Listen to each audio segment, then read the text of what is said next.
What if, after having moved into the White House and gotten comfortable, Donald Trump refuses to check out when his term ends? Preposterous, you say. No president, not even Trump, would dare to defy 200-plus years of political tradition, not to mention the Constitution, to illegally overstay. But how sure can we be that our norm-busting president won't attempt to shatter this inviolable standard, too? He and his lawyers have already advanced the specious legal idea that the chief executive can't be charged with obstruction of justice, thereby placing him above the law. Who's to say that Trump's legal advisors might construct some pretext, a national security crisis or charges of election fraud, that would place him above the Constitution and cement his place in the Oval Office? The fear that a president might not go at his appointed time has a precedent. President Franklin D. Roosevelt, encouraged by columnist Walter Lippmann, contemplated taking dictatorial powers at the beginning of his first administration, but then reconsidered. Almost a half-century ago, the prospect of impeachment and conviction sent President Richard Nixon's innate paranoia to a sub-basement of suspicion and distrust. As the lights started going out around him, he raged, he drank, and raged some more. In one sober moment, he called CBS News reporter Nancy Dickerson in the middle of the night to ramble on and on about how the press was mistreating him. According to reporter Seymour Hersh, Nixon intimates began to believe that he was contemplating some sort of a coup d'état to maintain power. An unnamed member of the Joint Chiefs of Staff told Hersh that in one meeting Nixon called himself the last hope and claimed that the Eastern elite was out to get him. Said the four-star officer, his words brought me straight up out of my chair. I felt the president, without the words having been said, was trying to sound us out to see if we would support him in some extra-constitutional action. He was trying to find out whether in a crunch there was support to keep him in power. The officer and others told Secretary of Defense James R. Schlesinger of their Nixon anxieties. Nixon had centralized military power in the White House, often cutting his previous Secretary of Defense, Melvin Laird, out of the chain of command, giving some credence to the worry that he might issue an extreme order. Schlesinger investigated what sort of countermeasure the military could take if Nixon ordered Marines or other Washington billeted troops to block his removal after impeachment and conviction. Schlesinger's overriding concern, in case a crisis did arise, was the possibility that the armed forces would follow their inherent loyalty to the commander-in-chief, Hersh wrote.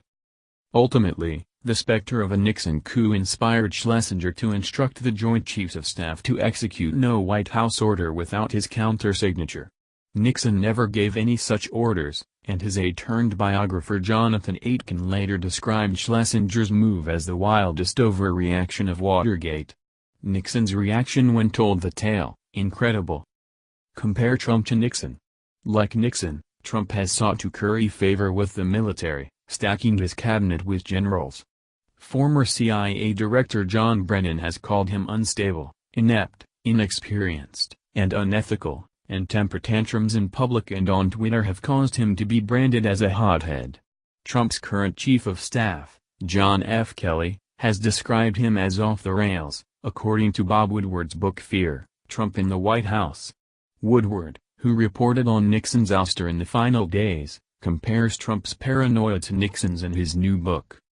Trump has repeatedly bruised the rule of law with his words and actions, so why not the Constitution?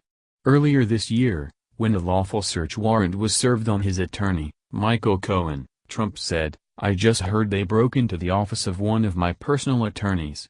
This week, he claimed hyperbolically that he doesn't have an attorney general because his AG won't run the Department of Justice like a wind-up toy for him, and he called the Federal Bureau of Investigation a cancer in our country. This is strong meat. He claims that the special prosecutor's investigation, which has returned 8 guilty pleas and 1 conviction, is a witch hunt. He has used the presidential pardon to reward political allies such as Joe Arpaio and Dinesh D'Souza. L'état, c'est moi could be incorporated into the Trump coat of arms. Trump laid the groundwork for contesting the legitimacy of the 2020 election during the 2016 campaign, blaring his distrust of the election process non-stop. They even want to try and rig the election at the polling booths, where so many cities are corrupt and voter fraud is all too common, he said. In the final debate with Hillary Clinton, he declined to say whether he would accept the results of the election, a position he was still voicing on Election Day. "I want to see what happens, how it goes," Trump said. Even after winning, Trump repeatedly asserted, with no proof, that 3 million to 5 million non-citizens had voted in the 2016 election, and that their illegal ballots cost him the popular vote. Once inaugurated, he impaneled his now-abandoned Presidential Advisory Commission on Election Integrity to investigate his bogus allegations. Trump appears to have conveyed his disparaging views about voting integrity to his political base. According to one 2017 poll, half of all Republicans surveyed favored postponing the 2020 election until new standards made it certain that only eligible American citizens could vote. Respondents who agreed with Trump's untruths that he won the popular election and that millions of ballots were cast illegally were the most likely to support the idea of postponing the election. This isn't the first time the idea of postponing the federal election has surfaced. In 2004, the Department of Homeland Security asked the Department of Justice whether the government could put off an election in the case of a terrorist strike. No such legal mechanism was found, and the outrage generated by the inquiry prompted Congress to pass a resolution, 419-2, declaring that nobody could shelve an election. So if Trump couldn't postpone an election, could he just ignore it? The nation would erupt, of course. Even great numbers of his supporters would abandon him. But never underestimate Trump's audacity. In 2016, he reserved the right to reject the results. The fact that he won made his rejection moot. But what scenario might play out in 2020 if Trump lost but denied the results? Would he endlessly filibuster the states for recounts? Appeal to the Supreme Court and ignore its ruling by claiming squatters' rights to the White House? Not even Trump would go that far, right? Even though he's taught us to expect the worst from him, I'd like to think that he'd pack the Beacon's van and move back to Trump Tower after losing. But what about the long shot of the House impeaching him and the Senate convicting him? Would he honor those judgments? Again, I'd like to think so, but my faith wobbles. His sense of victimhood, displayed daily on Twitter, predicts that he might interpret his constitutional defenestration as a coup by the deep state, a coup that justified his counter-coup. Trump's backers, see these pieces in The American Conservative and The Federalist as well as a commentary by Bill O'Reilly and an interview with Steve Bannon, have already poured the foundation for such a notion with their talk of the coup against Trump.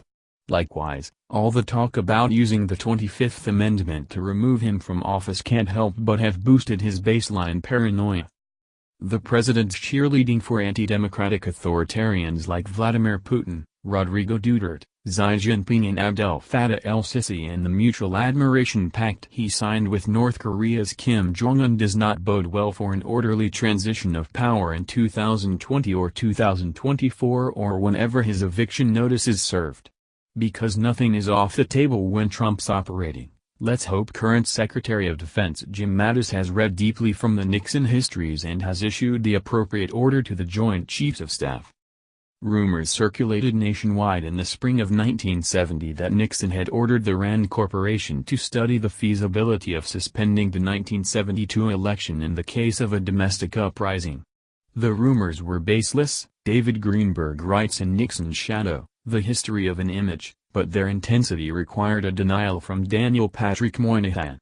That same year, Scanlon's Monthly ran a memo, purportedly written by an aide to Vice President Spiro Agnew, that referred to election-canceling plans.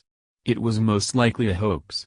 Send plans to postpone the 2020 elections to shaffer.politico@gmail.com.